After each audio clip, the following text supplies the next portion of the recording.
Osnat, there was a lot of world building in Raya and the Last Dragon, with 5 different lands to create, all in a fantasy world inspired by Southeast Asia. How exciting was that, and what is the most challenging aspect? Well, we got to create a movie with 5 different lands that feel like five movies that were designed, because in each one there's different outfits, there's different materials people can build from, there's different way of them relating to the dragon.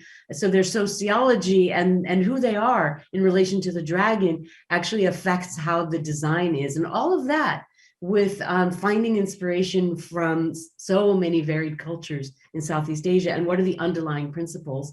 How do we find them and then apply them into the history and the kind of cosmology and the design of the world of Kumandra and the 5 lands in it and the river in it? So it was a lot that we imagined, and a lot had to be realized. But we also ended up with, we have these amazing crew and amazing departments who have different ideas on how to realize for us more of the world than you actually see. There's always a sense that there's more to visit on this epic journey.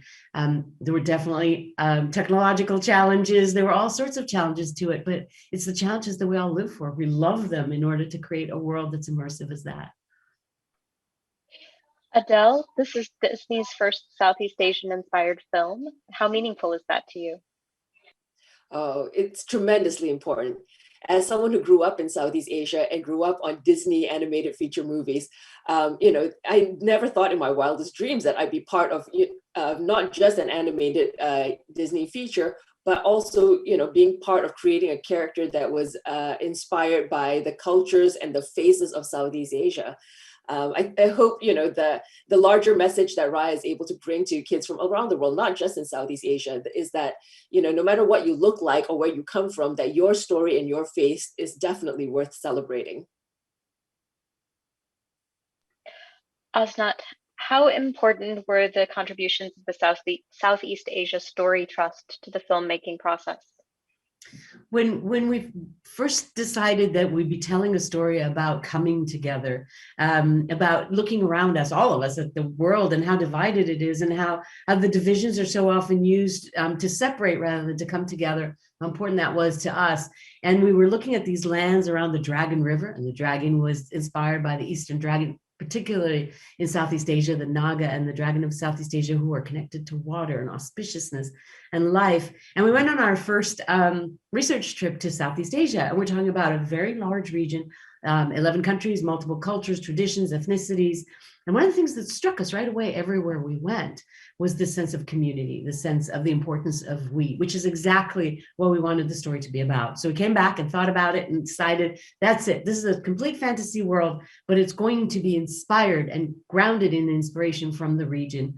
So we started bringing on experts, and we brought on a wonderful cultural anthropologist, Dr. Runsak, who's worked with us throughout, who's Lao, but whose expertise is in visual representation of culture, of ritual throughout Southeast Asia. So you can imagine what a great resource he was for us.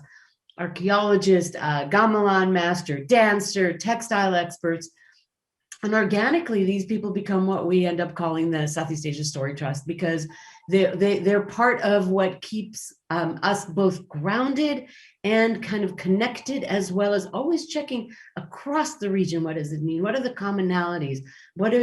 How do we hold the cultures in respect? And then, of course, key to it was also having quite a number of key members of the core creative storytelling team who are from the region, whether it's Kui, whose roots are Vietnamese culture, or Tai, our head of story, Fanver Sunthorn, and many, many others. So I think the key is that there are people within the telling of the story, including our trust and our key story members, who are from the region and who bring that in their DNA, in their everyday.